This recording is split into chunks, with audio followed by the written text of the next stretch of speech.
നമ്മുടെ ജീവിതത്തിൽ ചില പ്രതിസന്ധികളെന്ന് പറഞ്ഞ് കരഞ്ഞ് മറ്റുള്ളവരും കരഞ്ഞ് കണ്ണീർ ഇരിക്കാനുള്ളതല്ല.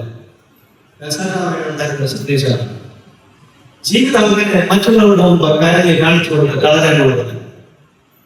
നമ്മുടെ മുമ്പ് വളമുണ്ടെന്ന് പറയുമ്പോൾ ഇവിടെ ഇരിക്കുമ്പോൾ പോകുന്നുണ്ടോ അതേ ഒരു ഹെൽപ്പ് അല്ലാതെ മാറി നിൽക്കുമ്പോൾ അവർ ശാന്തമായിട്ട് പോകുന്നുണ്ടോ? യേശു പ്രാണത്തിൽ വേദന കൊണ്ട് പിടയുന്ന സമയം നോക്കുക, അതേ തോട്ടത്തിൽ അടുത്തടുത്ത് ഇടങ്ങളിൽ നിന്ന് ശിഷ്യന്മാർ മുന്നോട്ട് തുടങ്ങുന്നുണ്ട്. ഇതിനത്തിൽ പച്ചയാഴ്ച ചെയ്യാൻ താല്പര്യമാണ്. നമ്മൾ ചില വീടുകളിൽ ഇങ്ങനെ പ്രാണവേദന കൊണ്ടൊക്കെ തുടങ്ങുമ്പോൾ ആ വീട്ടിൽ തന്നെ ഉറക്കം വലിച്ചു ഉറങ്ങുന്നവരുണ്ട്. അടുത്ത വീടുകളിൽ ആ ദേശത്തെ നല്ല ശാന്തമായിട്ട് ഉറക്കം വലിച്ചു ഉറങ്ങുന്നവരുണ്ട്. യാഥാർത്ഥ്യം. പക്ഷേ അതൊന്നും നമ്മൾ കലർത്താറുണ്ട്.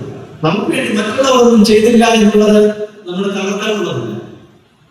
നമുക്ക് വേണ്ടി ചെയ്യാനുള്ള ഇടമുണ്ട്. ശിഷ്യന്മാർ ഉറങ്ങിയപ്പോൾ സ്വർഗം തുറന്നിരിക്കുന്നു.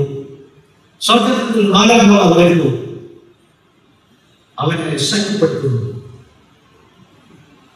ആ ശക്തിയിൽ നിന്നാണ് യേശു തൊട്ടു മുമ്പ് പറഞ്ഞ നിരാശയുടെയും ഒക്കെ വാക്ക് മാറ്റിയിട്ട് 2 വാക്ക് മാത്രം പറഞ്ഞു. ശിഷ്യന്മാരെ വിളിച്ചുകൊണ്ട് പോകാൻ, ക്രൂശ് വഹിക്കാൻ, പാനപാത്രം കുടിക്കാൻ എഴുന്നേൽപ്പ്, നാം പോകാം.